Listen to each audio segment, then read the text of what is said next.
Our first guest writes vividly about it in his new novel, The Girl in the Torch. And after reading this book, you'll never look at the Statue of Liberty in the same way. Right. Robert Sharenow, welcome to Arise 360. Thank you so much. Thank you for being here. So before we dive into the novel, you're an executive vice president at Lifetime. Yeah. Where do you find the time to write books? And what exactly do you do as an EVP at Lifetime? I run the channel. So You run the channel. Yeah, I started as a writer, and then I became a producer, and then I became a network executive, and I was doing development in programming. I ended up running programming department, and then I became general manager, which is the head of the channel. So what's more difficult, running a network or writing a book? You know, they're so different. You're like, when you're running the network, you've got, 400 hours of content, Right. you got 50 movies going, you get all this. Your book is so micro and everything else is so macro. Like when we make a decision at the network, it's just like, do you want to do this? And I basically say yes or no. It's like, do you want to do Trip to Bountiful with Cicely Tyson? I'm like, sounds good to me. Yeah. And that's about as involved as I get after that. With the book, it's like every little decision, every shirt color, every character, everything that happens is like completely within your control. So it's a very different experience. Now, do you write to decompress? Is it cathartic for you? Is it a way for you to get away from the rigors of the day-to-day? Yeah, it's like my time. I definitely do it very early in the morning. It's like a 5 o'clock in the morning kind of thing, which is, I never thought I'd get up at 5 o'clock in the morning when I was a kid, but or when I was like a young person.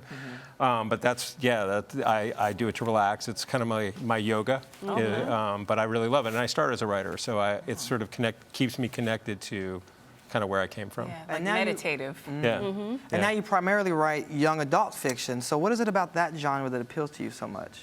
You know, it's funny. I didn't intend to write young adult fiction. Like my first book, I just kind of wrote adolescent narrator. It's actually set during the civil rights movement, and I thought it was, I didn't really have anyone in mind. I was just writing the book, and a teen publisher just fell in love with it, really got behind it, and I was kind of like, sure, why not? And it's been great. When you're writing literary books, it's really cool because it's very hard when you're in the adult market to break through in that. But the young adult market, there are all these librarians and teachers and bookstore owners that want to use your book, which is really nice. It's been great. Talk to us about Sarah. The book centers around her and her journey to coming to America. And it really is about the immigrant experience, though. Why did you decide to explore that, and why through Sarah? How did Sarah come to you? Good question. My family were immigrants. My great-grandfather. It's really kind of inspired by my great-grandfather, who came to this country with nothing.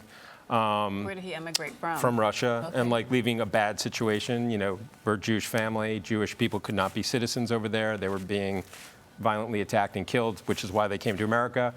And when he got here, he only had a pair of scissors. That's all he had. He had no money, but he had a pair of scissors, and he knew how to make buttonholes. So that's how he kind of started his American journey. And Sarah, it's interesting because Sarah's very much like that. She comes with a little pair of scissors. But when she gets here, she kind of discovers that America isn't exactly what she expected. And she meets a lot of characters. She ends up in Chinatown. This is 100 years ago.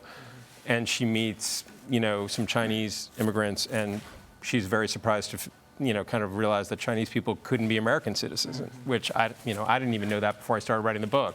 And they're African-American characters. And she's like, oh, their experience as Americans is very different than what you expect from the land of the free.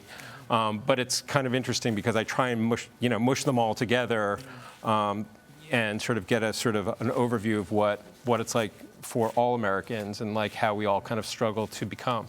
Now, how did you go about researching this novel? Because it really has a palpable sense of authenticity. And I loved your reference to the New York World newspaper. I have a newspaper background, so right. that really stood out to me. These are good questions. You're grilling me. And no, I wanted to quote Kirkus. It actually called your novel, quote, exciting if at times disquieting in its realism. Yeah, the real immigrant experience is rough. And I think that for me, the research is fun. Like New York City's great because like it's all there. You can walk around, you can like go to Chinatown, go to Little Italy, you can go to anywhere in the city and kind of experience the history. But I think it is disquieting a little bit. I mean, it's not like shocking, but the immigrant experience can be difficult. And I think that's, it does present some of that reality. Yeah, Yeah, well, did this book make you want to delve into more of your family background? I know you know a little bit about it. Did you want to do more research because of this book? Yeah, I'm kind of interested in that, and some guy in my family who I don't really know is like doing the whole like family tree thing, which is like kind of not my thing, but he already did it, so which is kind of great. But like we did find out that some of the relatives are still over there, and when you compare what happened to the ones who stayed 100-something years ago and the ones who came over 100 years ago, very different. And I do think it made me appreciate the opportunities that America did offer, as opposed to the ones who stayed, which it was kind of tough. Yeah. So what's the next big Lifetime movie? Oh man, we got a lot of good stuff coming. I mean, we've got this Will Ferrell, Kristen Wiig movie this weekend, so you got to tune into that. All right. Which Love is both of them. Right. Yeah, that one I'm pretty excited about, and we've got a lot of really cool stuff planned. So, Well, what about books? Any other books on the horizon? I'm always working on a bunch of stuff at the same time because I can never really keep on a schedule. So I've got like 3 things. So I've got 3 books going, but I'm hoping to get one finished within the next couple years because the job keeps me kind of busy. I understand. We'll be Oh, looking out for it, though. we do have one of our first movies coming out this summer that you should check out called Lila and Eve. We did a theatrical movie at Lifetime, and it's got Viola Davis and Jennifer Lopez, and it's really good. Say no more. You You have have to us. see this movie.